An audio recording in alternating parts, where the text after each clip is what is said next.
What's going on, people? This is Will Clarke, and you're listening to the House Culture Podcast. House Culture. Hello everybody, and welcome to what is the penultimate episode of this season of the House Culture Podcast, hosted as always by me, the managing editor at House Culture, Matt Rouse. Thanks for choosing us today and settling in with your headphones, smart speaker or car stereo. However you get involved, it's your listens, messages and support that keeps this podcast alive. So don't be shy, get in touch or make a contribution via the Acast supporter feature. There's a link for that in the description. If you're new here, welcome to House Culture. We are a collective of house music fans who have come together through their mutual love of the beat to celebrate the spirit of house music.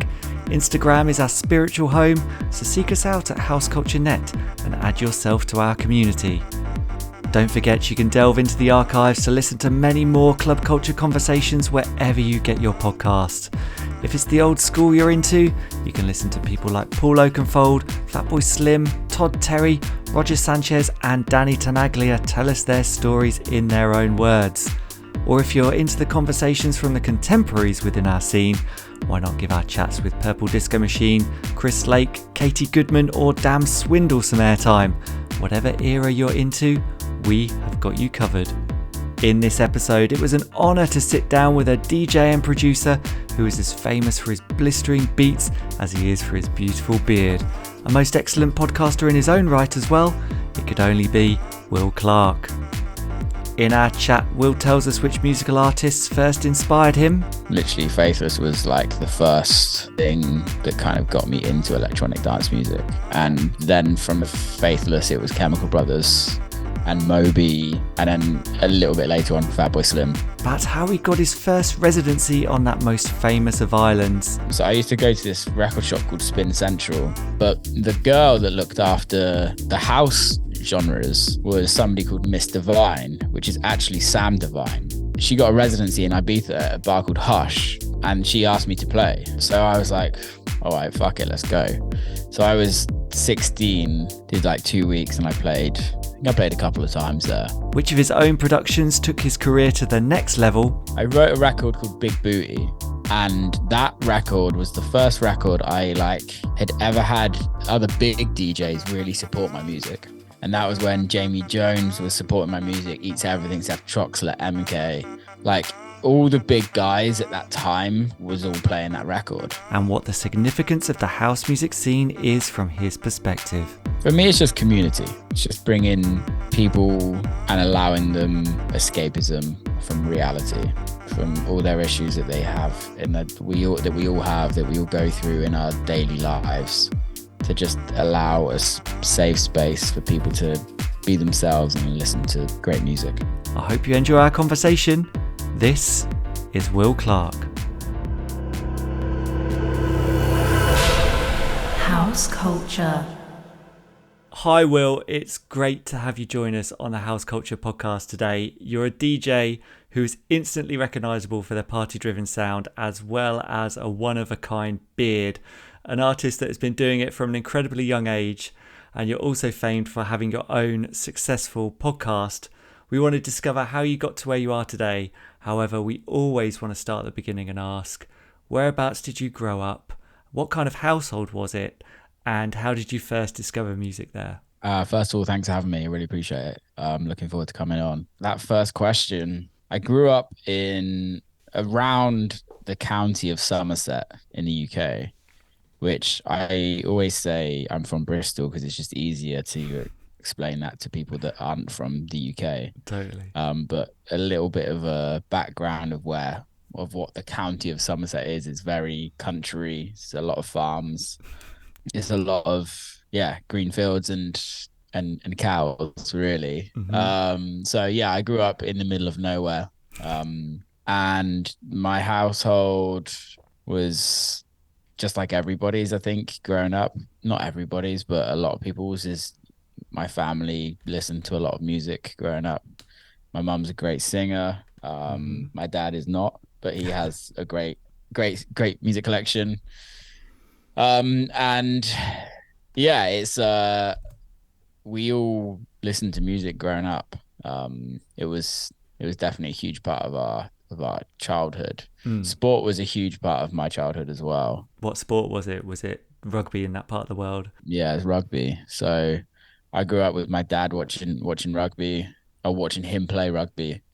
And then from the age of like 3, I started playing and kind of took that to when I was 18, really, and stopped when I was 18. Used to play for county, school, district. No way. And for me, like, it was actually music or rugby. It was like, that was the only two things that I wanted to do in my life. And realistically, like, I'm too small to play rugby at a high standard.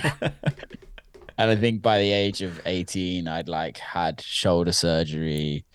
My ankles were gone. Like everything was kind of just at that point where it was just like, okay, well, like, stop. And then I stopped for a bit and went back, and first game back, I broke my arm. So I was like, okay, cool.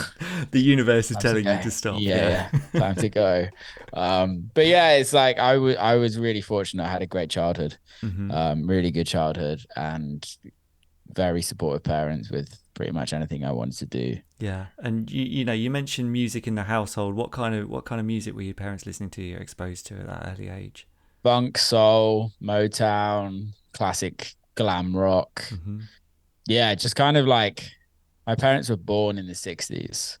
So they grew up 60s, 70s, 80s. So kind of just the classics from then, really. My dad's a huge punk fan as well. So quite a lot of like punk, old like 60s punk rock, really. 60s, 70s punk rock, which is special. Mum's more of a ballad type. But yeah, we had a Dire Straits were just like a Meatloaf. They were all like classics in our childhood. Otis Redding, Yeah. Aretha Franklin, like kind of like, if I'm honest, pretty much what everyone else was probably listening to at the same time. But it wasn't like anything like, mum and dad weren't like, they weren't like diggers of music, if that makes sense. Yeah. They weren't like record diggers, but music was always there in everything we did. Yeah. From family holidays to just walking around the house. Always, I remember like some of my youngest memories was just playing records as a family on the vinyl player, and all just singing songs and together. It's pretty amazing. Yeah. Yeah, and you know, obviously having that vinyl collection or just collection of music you can just pull on and pull out and put on and, you know, dig into from that young age. It's so tactile as well. It's really makes that big impression. I mean, you know, so when did you start getting into kind of like music of your own taste? And did electronic music turn you on when you first started hearing that, or was it something else? Electronic music was kind of the first genre of music I actually got into, like, myself. My brother brought back a Dance 95 hits. How old were you at that point? Do you mind me asking? I was about 5 or 6. Oh wow, okay. When he bought it, and it had like some terrible music on. Looking back, it was terrible. Like Scooter, Move Your Ass, like fucking hell. It's a classic of its own genre. Fashion, that record. To be fair, someone's going to do a tech house remix of that 100%. Yeah, and then it also had Insomnia by Faithless. And that was it. Literally, Faithless was like the first thing that kind of got me into electronic dance music. Yeah. And then from Faithless, it was Chemical Brothers and Moby, and then a little bit later on, Fatboy Slim. Yeah. Kind of also at that time, when I got a little older and started learning to DJ, I was influenced a lot by like classic soulful house, Old Defected, Frankie Knuckles, Larry Levan, things like that. Yeah. And that was kind of the first intro to me being a DJ, was that type of music. Yeah. And do you think that was a symptom of the era that you were learning to DJ or getting into it? Or do you think it was because you'd grown up in a household that had like Motown and soul and funk, or maybe a combination of the two? It was definitely, probably a combination of two. But I think realistically, so when I learned to DJ, I went to they used to do this thing called the DJ Academy in the UK. And it was quite a popular thing. I was 12 or 13 at the time. So we're talking 2003. Um, fucking hell, 20 years ago. Jesus. Um, and uh, we, so mum and dad got it for me for my birthday present, I believe, or Christmas present. And it was like a 10-week course. And what you would do is you'd go to a nightclub, but on like a Monday, and there'd be like 20 or 30 of us all trying to learn to DJ, and it would be split up into like intermediate, medium, and like beginners. And I was like an absolute beginner, so I didn't know what mixing was at all. I didn't have a fucking clue. I didn't really know what I was going there for. Like I knew I wanted to be a DJ, but I didn't know what it consisted of being a DJ. Like my knowledge of being a DJ was like playing at a wedding, if you know what I mean, or like playing like a disco as a kid. So like I didn't really understand the whole mixing two records together. And then I got there and like saw two decks being mixed together and was like, okay, like this is what we got to do. But on the course, there was a lot of like, well, I was 13 at the time, 12, 13. So I was like, realistically, everyone was older than me. I was definitely the youngest on the course by a good like at least 10 years, Wow. if not 15 years. So I think I was very heavily influenced by a handful of the people on that course, and a handful of the people were into like very soulful defected house. And that was also when Head Candy was coming around.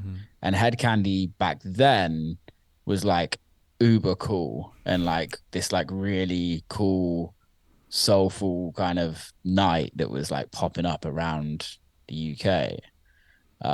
It got very cheesy very quickly. But it was cool for like a year.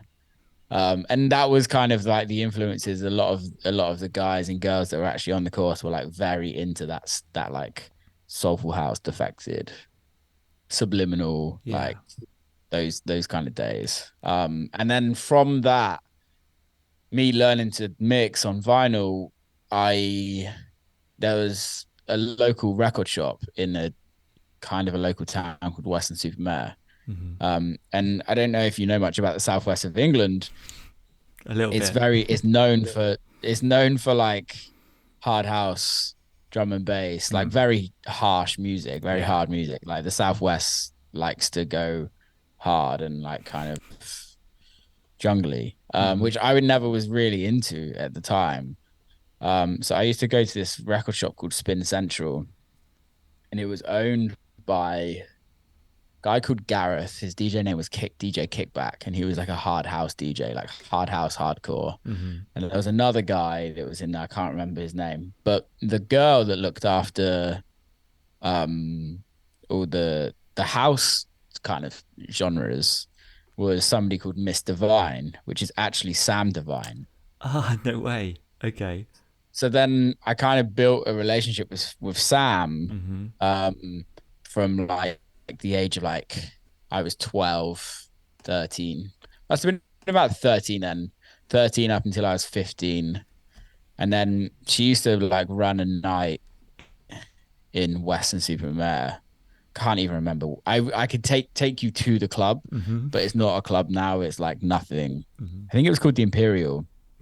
And she asked me to play one night, and like my mum and dad came and my family came. And so you were 13 at this stage? 15. 15, okay. I was 15 when I played for Sam, but my first gig was when I was 13 in Bristol. So the deal of the like club night of the DJ Academy, we'd all throw a night after the 10 weeks of learning how to DJ.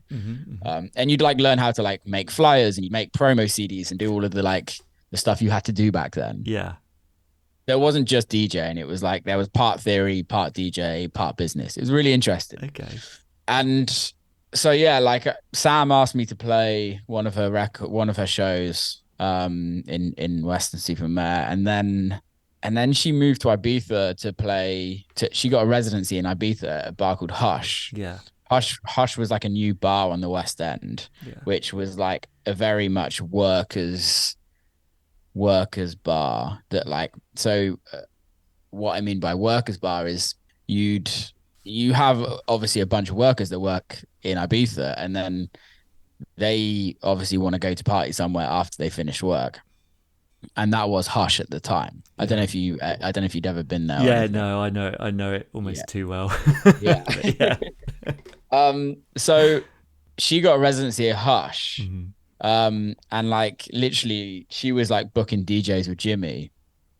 Jimmy was one of the owners. And she asked me to play. Mhm. And so I was like, all right, fuck it, let's go. So I was 16 when my mum and dad, and I think my sister and her boyfriend came out. Her boyfriend at the time came out with me. Did like 2 weeks, and I played. I think I played a couple of times there. Amazing. So that was like the family holiday then, was it? For Pretty you, much, to take you out there and support you in your yeah, DJing. pretty much, yeah. It was like I was shitting my pants. Obviously, I'm Yeah. 16 playing in Ibiza. Like I didn't know how any of this worked, and it was an absolute game changer for me, really. Yeah. What was that? What was those like first couple of times behind the decks there like? Was it like how nerve-wracking was it for someone so young? Absolutely petrifying. And realistically, I wasn't a good DJ. Mm. Like I shouldn't have been DJing. Like it was, I could barely mix. I wasn't good at all. Like I was used to playing vinyl at home, Mhm. not on a massive system that like sounds really good, but like you're playing vinyl decks in a club, like the environment of a nightclub with mixed with vinyls, you have to like learn like how the sound like changes, Yeah. like the vibrations change the needle and everything like Mhm. that. So it's like it was a quick lesson that I learned. But literally, like from the second, I was like, okay, I've got to move to Ibiza. It was like it was my thing that I had to do, and I went home after that summer, after 2 weeks there, and was like, okay, I need to save up some money and allow myself to go out there next year when I was 17 and Mhm. stay for like a month and just network and see if I can get a job Yeah. for the following year when I was 18. Wow. Luckily, I did, and I was a resident at a place called the Orange Corner. Mhm. My job started the 2 days before my 18th birthday. I mean, and what did obviously your parents were really supportive in that first instance, that first travel out there. What were their thoughts about this now when you were like, right, I'm going to move out there and this is my thing now? Was there any trepidation on their part, or did they just know like, Will, he knows what he wants, he's going to go and get it? I think at the latter, like, don't get me wrong, there was probably something that they would tell me about that they wouldn't. There was probably a lot of feelings, a lot of worry that they were not going to express to me. Um, like I think my mum didn't have a great childhood at all, and kind of was never supported in all of the like things that she wanted to do. And my dad had a great childhood, but it was like a classic 60s childhood where you go to school, and if you're not super academic, you go get a trade and then you go crack on. Mm. Um, so I think like both my parents were like wanted to support me in whatever I wanted to do, which was really, really fortunate. And I think that was like a little bit of acceptance from them that was like, he's doing what he absolutely loves. Yeah. Like, let's just let him go have fun and see if he can make anything of this. Really. So what were those what were those gigs like when you went out there and you were networked and then you moved out there? Where were you playing and what were those gigs that you were doing then? So I'm literally like so I did into, yeah, I think it was 2007. So I Mm. was 17 then. I would just take any gig. I'd like a lot of it was at Orange Corner mostly. And like I'd play just occasionally here and there and everywhere. And then when I actually got the residency at Orange Corner, it was 12 hours a day at Orange Corner, like six days a week. Wow. So yeah, I that's when I learned how to DJ. Yeah, I'll bet. Yeah, I mean that's where you really learn your craft, isn't it? Doing the 10,000 hours, isn't it? It's that repetition, and Yeah. it wasn't. I suppose at this stage in the game, it's not off vinyl anymore. You're on CDJs, I would hope, doing 12 hours. Yeah, so I had like a very, very rude awakening because in 2000 in 2006, my first year, CDJs just came in, Hmm. really. But 2007, I was still playing on vinyl. And then when I went to Ibiza, like everyone started playing on CDJs, and the vinyl were just like fucking beer holders.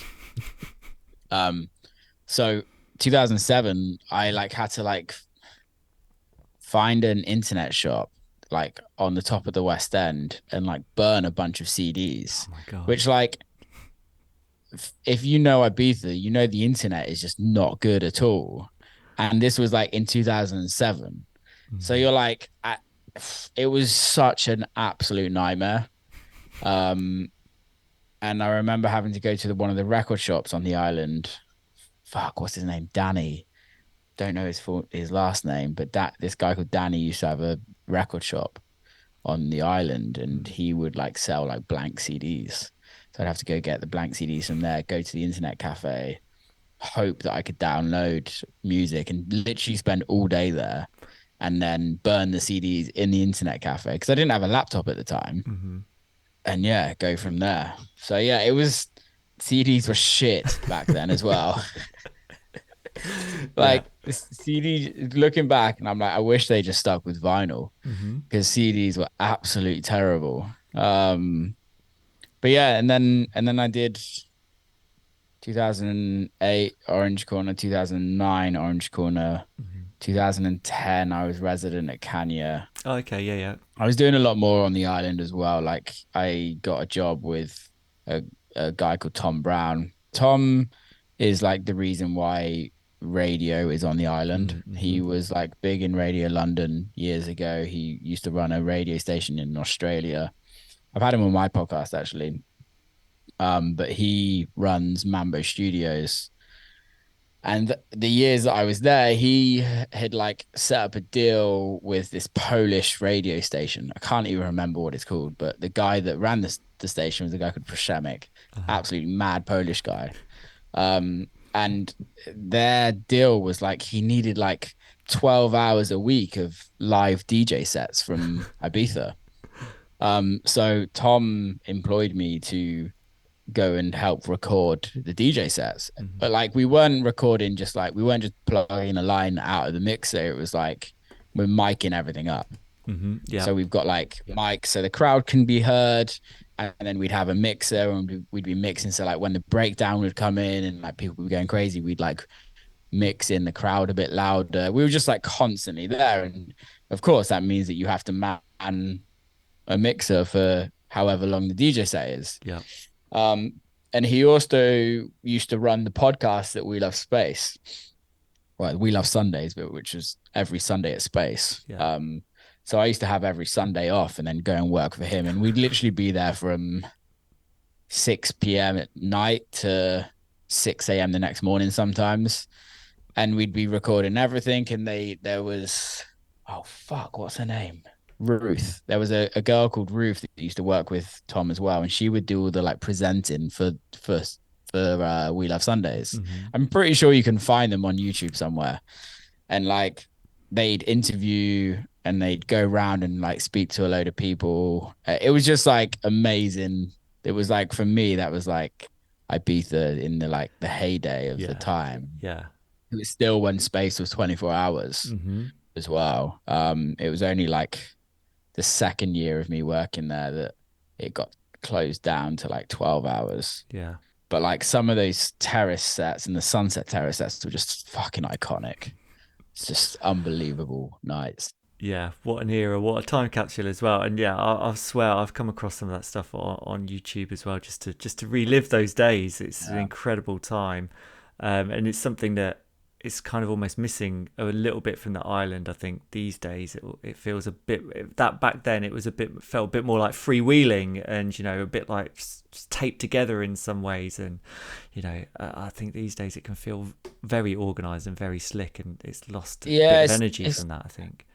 I think people said that about the time when we were kind of growing up Yeah, there. yeah, yeah. I think it's just we're just a bunch of old men going around saying, "Oh, it was better back in the days." Yeah. However, part of me like it was more so brands that had nights rather than DJs. Yeah.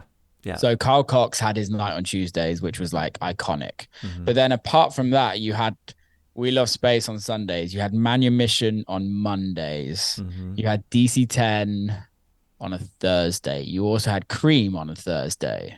Mm-hmm. So like they were all like really big branded names rather than like Calvin Harris, Yeah. Camel Fat, Yeah. Fisher, blah blah blah blah. So it was very much driven by the brand, not the DJ, which personally for me like allows a night to be way more interesting. Yeah. The Manumission was a special party, and also for me, Space on Sundays was just like the most iconic party on the island. Honestly, like I'm gonna say it, like probably in the world, in my experience, Mm-hmm. because what the guys did there to book, they would have really interesting lineups, like really, really interesting lineups. And it would mean that like you would get a bit of everything. Yeah. Like I remember when Grace Jones performed there. Mm-hmm. Like fucking Grace Jones performing in Ibiza, like live. Mm-hmm. And then in like the you had James Abelia like in the terrace. And then you had like early disclosure, like in the like chill room at the top in the red room. And then it was just like a bunch of like mishmash. And then you had like Dimitri from Paris come in and play like a disco set Yeah. on the terrace and just like it going fucking mental. When now it's like you still have that and you still have all of those things, but you're not really allowed to like genre bend. Yeah. It's like this is what you're getting. You're getting, let's say for instance, like with Camel Fat, love the boys to death. Fucking great. Music's great. But like you know what you're getting with Camel Fat. Yeah. So you go to a Camel Fat night because that's what you want to get. Like Space on Sundays, you didn't know what you were always going to get. Yeah. Could be a bit of everything. I mean, that era of Ibiza, for you, obviously working out there, what did it then do to your career in terms of like the next step? How did it get you noticed, the connections you made? What happened after that? It didn't really. It sounds really like I don't want to downtrod Ibiza and downtrod being a resident. Mm. The one thing that I learned from Ibiza was how to be a DJ. Mm-hmm. And it taught me to like be a DJ really. I then kind of realized that for me to grow any further, I needed to leave Ibiza and learn to like properly produce and like really concentrate on production. Yeah. Because I was like constantly like when I was at Kenya, we'd always do parties and we'd always have pre-parties and all the big DJs would come through. And I'm like, why can't I be that person? If you know what I mean. Mm-hmm. And like, apart from Pete Tong, like everyone else that came through was like big producers at the end of the day. And it was just a matter of fact of like, okay, I have to produce. And do I want to work 5 months of the year, my absolute ass off? Like I was earning reasonably good money for the time and for being in Ibiza. Like you don't generally earn good money in Ibiza, but I was earning a good wage, but it's because I was working 20 hours a day, 7 days a week. So it was like, okay, I need to step away from being in Ibiza. And each year, like they would try and pay you less. Yeah. It would get busier and busier. And you're like, guys, like, come the fuck on. Like, I'm literally working longer than anybody in this bar. Mm-hmm. And you're trying to like not pay me as much. So yeah, I was just like, all right, enough's enough. I'm not going back to Ibiza. Let me focus on production. Yeah. And things moved forward from there. Yeah. And so you kind of discovered like your own inner sound by that point in terms of what you wanted to produce? No, not really. Yeah. Took me a while. And then I wanted to it took me a while. I wanted to be like signed to Defected, signed to Hot Creations. I wanted to do this. I wanted to do that. Mm-hmm. I wanted to do everything, which is the typical like young producer kind of mentality of like, what do I need to do to become successful, or what are all the people that I look up to doing? Mm-hmm. And like I like this person, so I like that person, so I need to go do what they do. I go what they do, and it just didn't work. Yeah. It just really didn't fucking work. And then that's when it kind of Dirty Bird was on my radar for years. I fucking loved that record label at the beginning. It was just like, for me, musically, it was just so forward thinking. Mm-hmm. So like just pushed every boundary in house music. Yeah. It wasn't trying to be anything else. It was just purely being itself at the time. And there wasn't anything. And honestly, there's not really anything like that now that's doing that, in my biased opinion. I'd happily be corrected if that was the case. Mm-hmm. But they were just doing something that wasn't ever done before at that time. And I was like, okay, fuck it. I need to sign to Dirtybird. And so were you making stuff specifically to like targeting your sound that you were creating to get signed on there, or did it work the other way? They picked up on something that you had done. How did that work? No, yeah. So I wrote a record called Big Booty. Mm-hmm. I can't remember any of these years, so I don't know Don't when worry. it was Yeah. fully. I signed a Big Booty to Worthy's label, Anabatic. Mm-hmm. And that record was the first record I like had ever had other big DJs really support my music. Um, and that was when Jamie Jones was supporting my music, Eats Everything, Seth Troxler, MK, like all the big guys at that time was all playing that record. Mm-hmm. And it kind of like, it was great, but it also completely fucks me up because I had Jamie Jones asking me for like EPs and stuff like that. And I was like, oh shit, Jamie Jones wants a record from me. Yeah. I now need to make music for Hot Creations. Mm-hmm. And it just destroyed me, like mentally, like because I couldn't do it. Like I wasn't made to write music for Hot Creations. Yeah.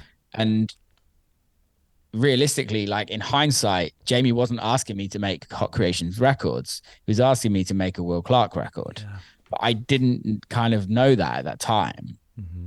And I quit music for like 6 months. I was gonna open a club with a mate in Bristol. And we were about to we were gonna open. We had the keys and we had the electricians go in. Oh my goodness. Okay. And then all of a sudden the landlord wanted like an extra 20 grand a year Right. for rent. And I was like, fuck you, have the keys back. I'm going back to music. Here you go. Oh my And goodness. then Jamie asked me to remix Hot Natured. Mm-hmm.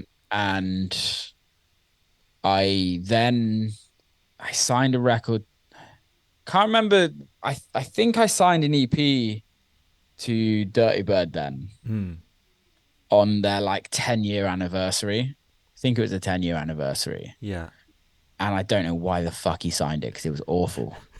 I really don't know why he signed it. It was very random that he signed it, but he signed it, and I was like, sweet. Now I've got my in with Barkley, aka Claude Von Stroke, and Yeah. I'm just gonna fucking destroy his inbox with music. And that's exactly what I did. And I think 2015, 2016, I was the most released artist on Dirtybird.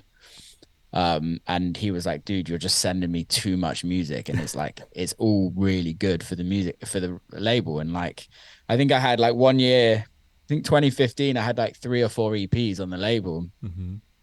or like a couple of EPs and then a couple of singles on some comps and stuff. And it just like, I was just extremely fortunate that Barkley and I purposely was like, I'm going hard on this and I need to make this something. I need to make a career out of this. And how am I going to do that? And Barclay is the gatekeeper right now for me.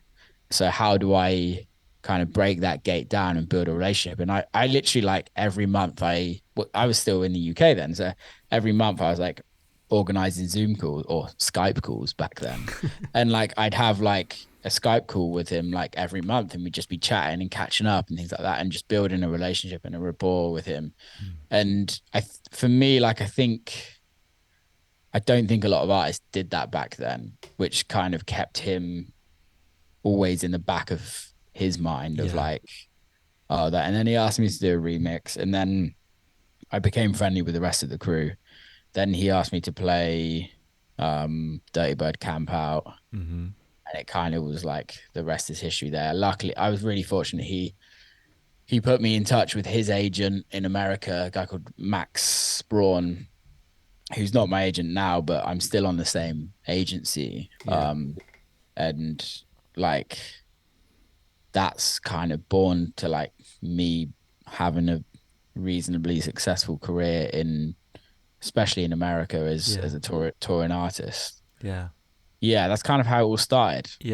And I mean, what do you find, obviously you've got that big footprint in America through this association, and, you're playing in the clubs out there, you're doing, like you mentioned, Dirtybird Campout and things like that.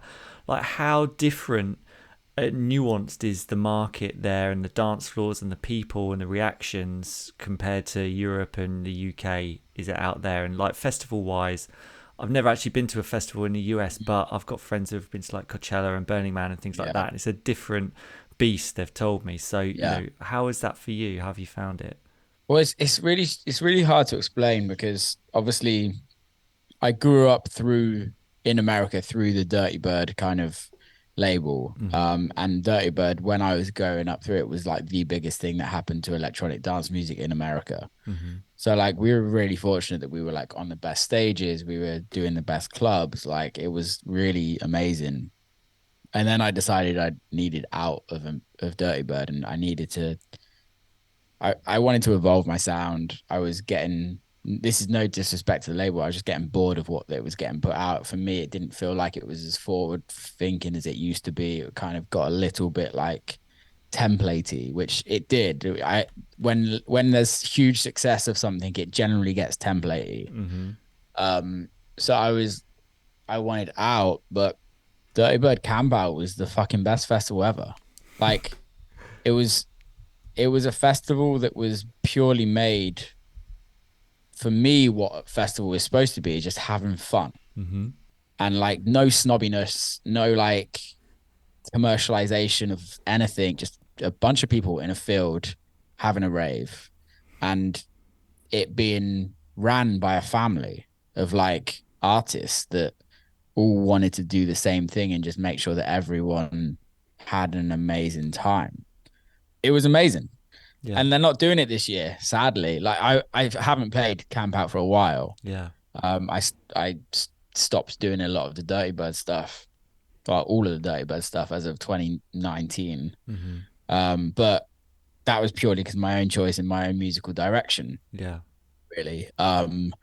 But still, like I hands down tell anybody to go to Dirtybird Campout because it's so much fucking fun. It's a very different culture, America and UK with festivals. A lot of UK festivals is just about getting as wrecked as possible as a punter, if you know what I mean. You guys like, I'm not going to name any names of festivals, but like we all know them.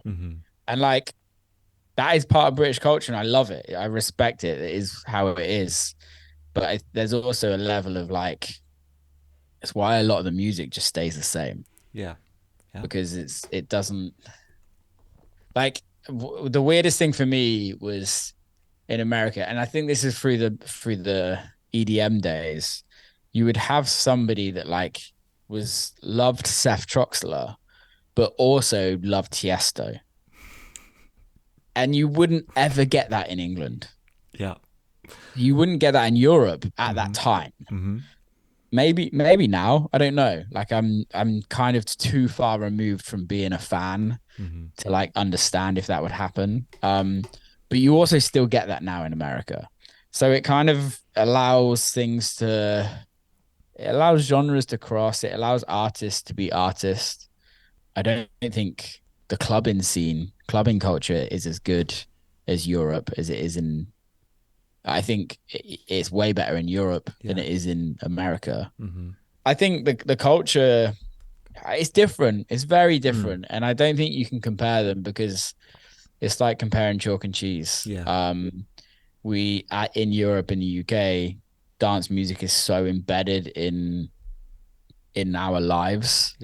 Where we have dance records in the top 10 of the charts every fucking day. You don't get that. Even Calvin Harris doesn't get number ones in America, if that makes sense. Like with the biggest pop stars as features. So it's like, he has had number ones, but like it's not like he's gonna get a record for 9 weeks at number one like he would in the UK. It's just different culture, and there's just so many more fucking people out there. So you've got like 400 million or however many people there compared to 65 million here. Or 68. It's just your fan base it just becomes a lot more like niche. I love both. But for me, America's been very good to me. Can't complain. No, you absolutely can't. And you split your time between the UK and Detroit, right? So have you actually physically moved out there like permanently? How's that transatlantic kind of relationship you have between the two? I have been in and out of America for 9 years now, like living in it back and forth. I'm never anywhere permanently, really. So I have a place in Detroit that I bought nearly 5.5 years ago. And what was what prompted Detroit? Was it like literally the birthplace of techno? I'm going to do that, or was it somewhere you just fell in love with, or what? I didn't even really fall in love with it to start with. It was just I was living in LA, wasn't a huge fan of LA, lived in New York, loved New York, but didn't really want to pay New York prices for like I like my own space. I like being by myself and having my own space to kind of come back and chill. And for me to have that, it was going to cost me like 3.5-4 grand a month in New York. And I had an opportunity to go to Detroit. I'm not too sure if you know much about the history outside of music in Detroit, but it's it's a very working class blue collar city. Motor city, right? Obviously the history is amazing and sad, but it was just extremely affordable at the time for me in my career that allowed me to have extremely cheap rent. And then I was like, why am I renting in a place where I could just buy? And buying a house for me was always like a thing that for DJs renting, this is my opinion, I think is the most stupid thing because we are always on the go and we're never home. So it's like you're paying rent in a place where you're not even using it for half the time. So you might as well not pay rent and just rent a hotel room if you're not there that often, realistically. Like sometimes I'm in Detroit like once every 2 months. So like what would be the point of me spending 2-3 grand a month on an apartment? It's just kind of like counterintuitive. So buying a house was like always something that I really wanted to do because it was like an investment into future. And kind of future proof myself. So I bought it 5.5 years ago and slowly fell in love with it. It took me a long time. It's a very big adjustment. Detroit to Somerset from Detroit is like you couldn't get more further apart. Have you been to Detroit? No, I haven't actually. I've seen a lot of America, but I was watching a documentary about it maybe in the last couple of years, just about all of the houses and the repossessions and the huge factories that are there. And I mean, it's so interesting. But then this is what kind of almost happens in these spaces, isn't it, where there's this huge industry and then everything moves out of it, and then then the artists and the creatives move in because it's Yeah, somewhere where it's affordable, and this whole other underground scene kind of starts back up from that. It's this cyclical thing, isn't it? totally, totally. I do really hope people start moving to Detroit a little bit. Hmm. There's a great little, very little art scene, very, very small house and techno scene. Obviously, they have Movement, which Paxhow guys do the best job. It's one of the best festivals in America, Mm-hmm. especially for the bookings. The bookings are just fucking out of this world. Yeah. And Detroit during that era, during that time, it's Memorial Weekend, which is I think it's like last weekend in May. It's just the best time to be in Detroit and kind of experience the culture and everything about it at that time. Mm. It's super special. Yeah, and I mean, for you as a creative, like I assume you've got a studio out there as well. Do you find yourself working differently in a creative sense when you're in the Detroit studio compared to a UK studio? It's been really weird, if I'm totally honest, because I was working a bit when I first moved to Detroit and bought my house and built the studio and all of that. Like I was writing quite a lot, and that was when I was going through like my transitioning from like leaving Dirtybird to like finding the new sound of what Will Clarke is, and Mm-hmm. I was going way more techno, which being in Detroit obviously helped. And I think a lot of people were like, "Whoa, Will, you've moved to Detroit and you started making techno," and it was kind of like, "Yeah, I have." But then COVID happened, Mm. and I luckily came back to the UK and spent my whole time during COVID in the UK. And if I think like Hallelujah was made in Detroit, You Take Me Higher was made in this studio in the UK. So like, no, it didn't really change like how I would work or like anything like that. But most of my writing gets done here now. I just Yeah. don't really have time. When I'm in Detroit, it's very like I'm going to tour and then I'm either recording podcasts or I'm like writing for somebody else. I haven't written there for a long time. Going back this week there for like a month. So hopefully I get to actually write some music in Detroit because it's been a fucking while. And when you're being creative and you're writing music, is it very much a solo endeavor for yourself? Do you like to do it on your own, or do you want to invite collaborators in and work with, songwriters or vocalists and piano Yeah. players and all these kind of things? So I spent my life in my own studio by myself. Mm. And COVID, I don't get me wrong, I've always written music for other people. That was kind of how I earned money before I was like full-time DJ as well. But then during COVID, I wrote so much music alone that I just got fed up with writing music by myself.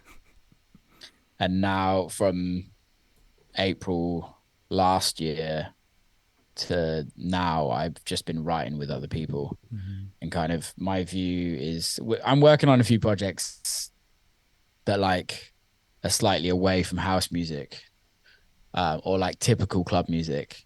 And for me, it was just like, okay, I need to get people that are good at their own craft, that are better than me at what I'm trying to do.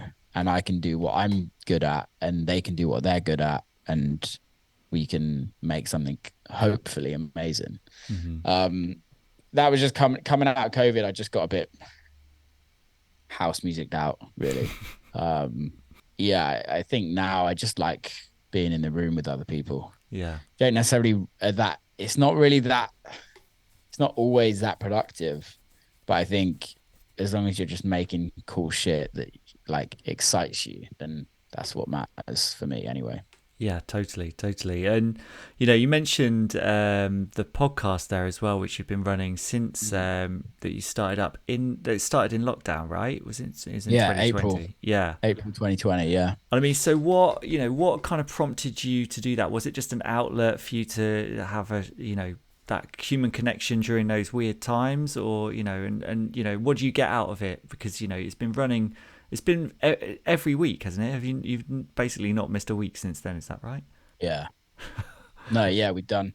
It's Tuesday tomorrow, and it's the 172nd episode. Wow. I mean, that is obviously from my own point of view, like, this is going to be like episode nearly 60, I think, but we've been doing it Cool. like, Congrats. thank you. Yeah, it's going to be, it's monthly at the moment, and even releasing it monthly, I know how much work these things take. Basically everything's like run through me. Yeah. Yeah, so I mean, I assume you do all of that yourself as well. So congrats in terms of running your own life. Yeah, it's a lot of work, as I'm sure you know. Mm. But for me, it was just I used to have a radio show. I really dislike doing mixes. I know that sounds a bit funny, but like for me, a mix is supposed to be in a club, not Hmm. just done in a fucking studio. And I got so bored of doing a mix. But in that, the radio show called used to be called the Barbershop, Hmm.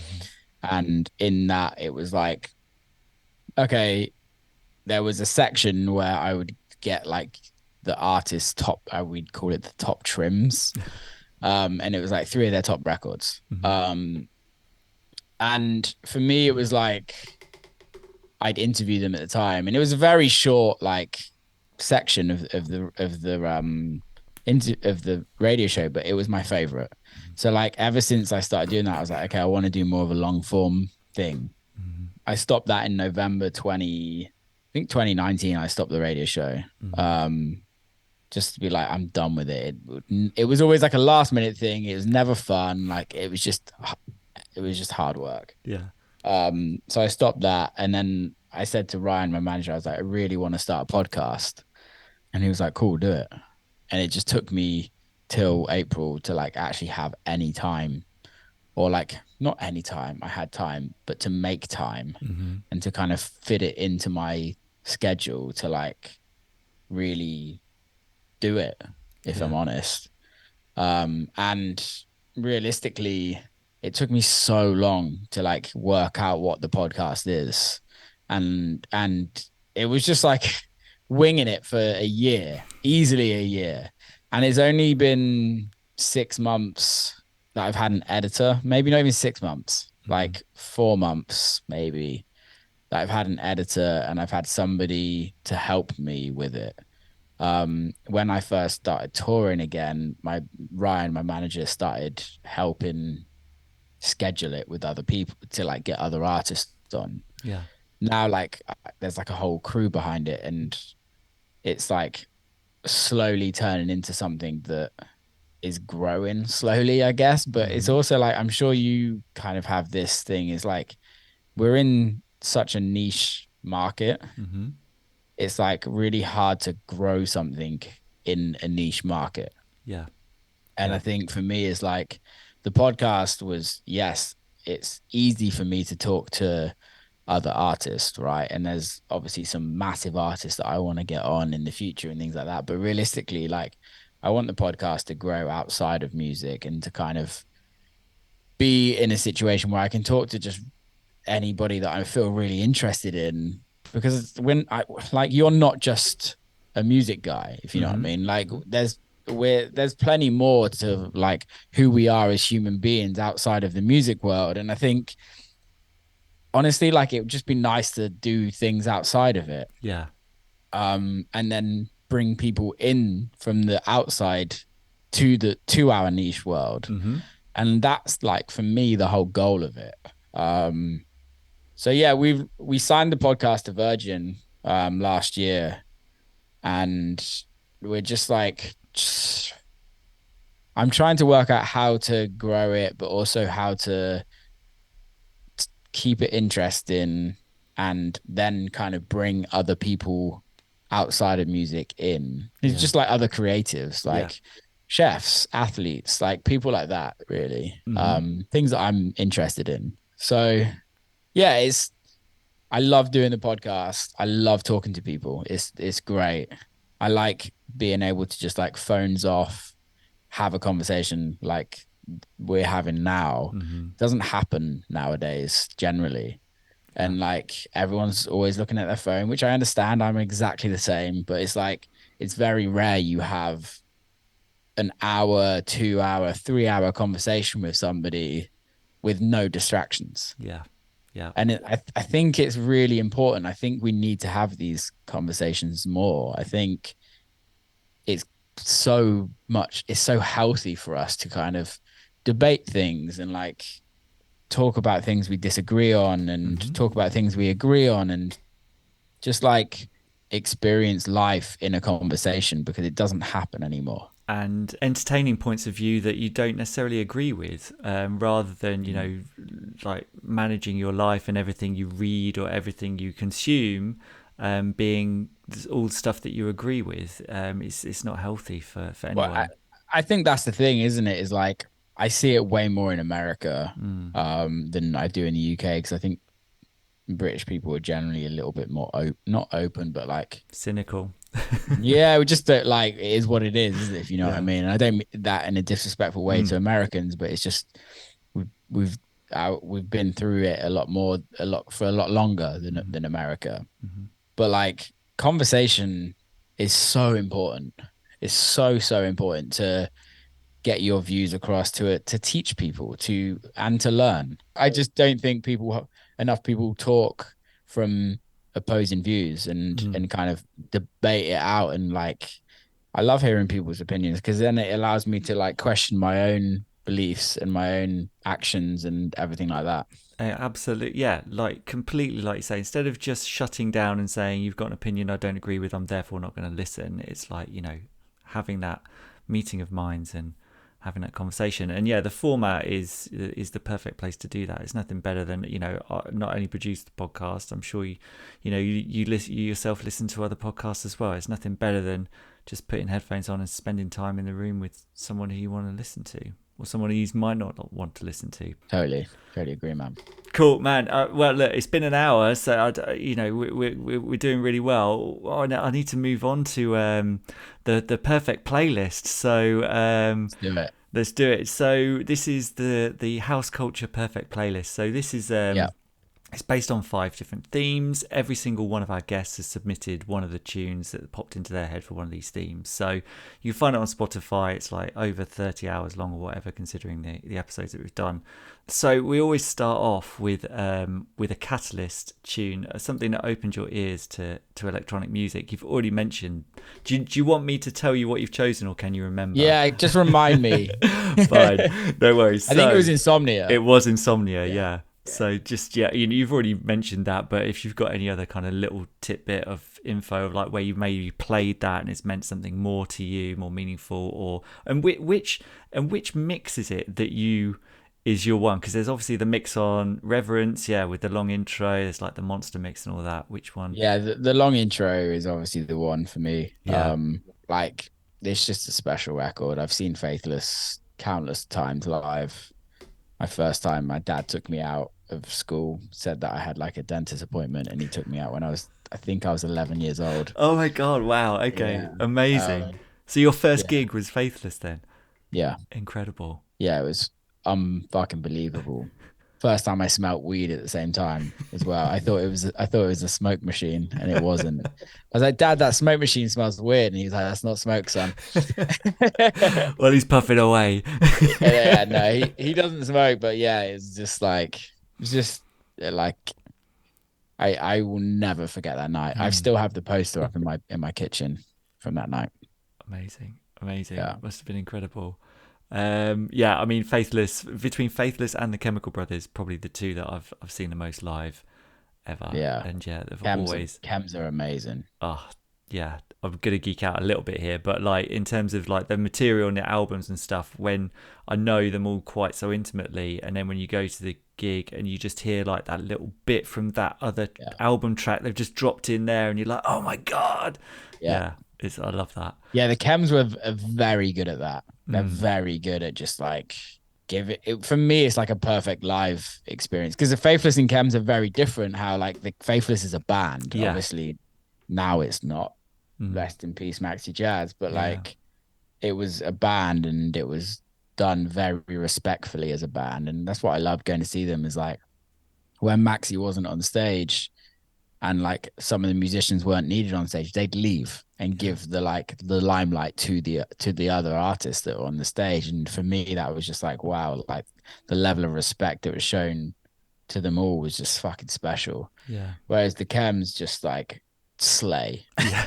Just absolutely slay from start to finish, and just like go off on tangents and chucking acid lines when you weren't expecting it, and then Yeah. put like the acapella of like their famous, some of their massive hits over a record that you would never even expect it. And just, it was more of a DJ set Yeah. than a band, but it was live because they were obviously, well, it's not a lot of it's not live, let's be honest, but it's done on ADAT machines back in the day, and Mm. now it's done on Ableton. But they have live elements, and yeah, it's just fucking great. Yeah. Yeah, I think, yeah, hopefully seeing them tour before the end of the year. So the next one is a floor filler. You've chosen Conjure Sex by Maceo Plex. Yeah, this record is like a modern day classic for me. Mm-hmm. I play it nearly every set. I don't really play many other people's records. A lot of my sets now are in my own music, and this is just something. It's an absolute panty dropper. Like literally, like you play it and it kind of wakes up the room a little bit, and Yeah. kind of just the space. I don't know how he writes music. It's unbelievable, and it pisses me off every time I hear a record because it's so good. But the way he makes his records with so much space, yeah, it's so full. It's just unbelievable. There's not. I'll be honest. Like, there's not many artists that I'm like absolutely like jaw dropped from them, from how they produce. Mm-hmm. Apart, like, there's a few, and Maceo is one of those. It's just unbelievable. What an accolade. Okay, so next one is a Sunsetter. Yeah, Soundtrack of Perfect Sunset. You've chosen Moby. Why does my heart feel so bad? This is like a special record for me. Yeah, just like every time I play the Sunset in Ibiza, I'd play it. hmm, It's just one of my favorite records ever. yeah, Like, it's a dark record as well. yeah. Means a lot of things personally. It's just a great record, and for me, it stops the day and starts the night. It's very, very good way of putting it. Okay, so we can move on to a tearjerker now. So don't want to get so like get down the emotional hole now, but it's you've chosen it. I'm so pleased you've chosen this as well. It's your own edit of, but it's an absolute, just to even the original just on its own, because I'm a massive Yeah. movie nerd as well. Wow. It's Time by Hans Zimmer, your own mix of that, obviously from Inception. Yeah. Just talk about that and why you had to take that on. And So I listened. I heard the tale of us. Obviously, I'm a huge movie fan as well, mhm, and that film is very good. And realistically, I heard the Tale of Us remix years ago, mhm, absolute years ago, when they first put it on YouTube, and I was like, this is good, but I can't play it. It's too, like, no disrespect to them, but it just didn't have any balls. mhm. It fit their sets, but it would never fit mine, and it just wasn't really my vibe. And then I was listening to the original, and then I like Googled like, what's the tempo of this? Yeah. And it's like 128, and I was like, fucking game on. So I literally like dragged it all. I bought it, ripped it all out, put it in a session, and was like, I'm doing this. And I'm not a great keys player, but it's pretty simple. Yeah. The melody's very simple, which is why Hands is the best. Yeah. So yeah, I this is a part of every single one of my sets, especially the big festival shows. This is like my closing set, Mhm. closing record of the set, and yeah, it's an emotional record.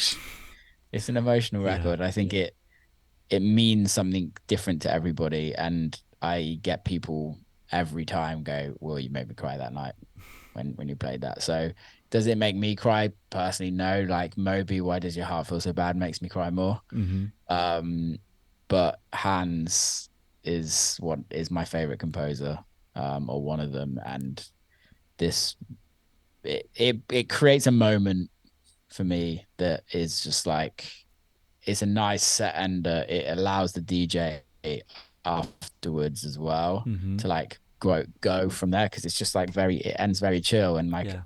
on a respect level, I want to be able to give the DJ after me a space to build, Yeah. and yeah, people love it. Awesome. Yeah. I mean, Hans is the man. Yeah. Absolutely incredible. Okay, and now, it is time for the last tune. So ignoring playing Hans Zimmer Time, your mix of that, you've chosen, and it's not out until, it's what's the date today? It's out now. It's out now. This So is a hopeless promotion. don't worry. Let's be honest. This episode, this is going to be our October episode, so it'll already be smashing stuff to bits already, I'm sure. But you've chosen your own track called "Move Your Body," and is that your voice on the track? No, it's Honey Loves. Okay. It's Honey Loves. So we were in the studio in August 2022 in LA, and Moxie Knox was in there with us as well. And I just wanted to like make classic hip house, like early 90s hip house kind of vibe. Yeah. And like Taylor, aka Honey Love, she's a fucking amazing lyricist and has a great voice as well. And Moxie has a great voice. So like what you hear is very different musically from what we wrote at the time. But yeah, I just wanted to make a fun record. It's fun, but it also still works in my sets. And it's like, yeah, I'm really happy with it. Really happy with it. Good stuff. Hopefully, so when this comes out, it's still smashing. It could have absolutely bombed, and no one likes it anymore. But fuck it, why not? Cool. All right. So this is where we get to the final question. So obviously, this is the House Culture podcast. You're part of the culture of the scene, and when you think of like the culture of house music, of dance music, how do you sum it up for yourself, and how do you put your own place into it? For me, it's just community. Mm-hmm. It's just bringing people and allowing them escapism from reality, from all their issues that they have and that we all go through in our daily lives, to just allow a safe space for people to be themselves and listen to great music. Perfect place to end. Thank you, man. Appreciate it. No, thank you, Will. No, really appreciate it. Thank you so much, man. Appreciate it. House Culture. I hope you appreciated that one. Will's a true professional, right? And I can't recommend his podcast enough. Of course, it's called the Will Clarke Podcast, and it's available wherever you get yours. I can also confirm that Will's Move Your Body track featuring Honey Love that we discussed has been a great success, with nearly 500,000 plays on Spotify, as if there was ever any doubt. I can also highly recommend checking out Will's latest single, which is a respectful remix of a genuine house music anthem produced by himself, Latroit and Groove Terminator. It's called Good Life. You can guess the rest from there. And if you want to hear other classic tracks alongside some curated curios, you can head over to Spotify and search for the House Culture Perfect playlist that features every single submission from all of our previous podcast guests. Will's choices are all in there. However, you'll have to head over to SoundCloud if you want to hear his remix of that Hans Zimmer tune from Inception called Time. It's highly recommended. Whilst you're on our Spotify, you can also now leave us a comment under the episode description, or if you're listening via Apple, you can leave us a review. You can even drop us a message if you're listening via YouTube. If you send positive vibes, we'll make sure to give you a shout out on a future episode of the show. That's why I'd like to say a big hello to Dan Thomas, who after listening to the playlist choices from our last guest, Katie Goodman, said that it was possibly the best selection yet, as it included house, disco, liquid drum and bass, and a bit of Stevie Wonder. I totally agree with you, Dan. That does sound like a party to me. Speaking of parties, if you want to get involved in the first ever House Culture event taking place in 2024, head over to our Instagram page at houseculturenet to keep yourself up to date with all of our goings on, or you can follow the hashtag #TrueHouseCulture. We'll see you on the dance floor. And that's it from me. Don't forget that you can also get in touch with myself directly on Instagram at DJ Matt Rouse. Thanks for listening, rave safe, and see you next time.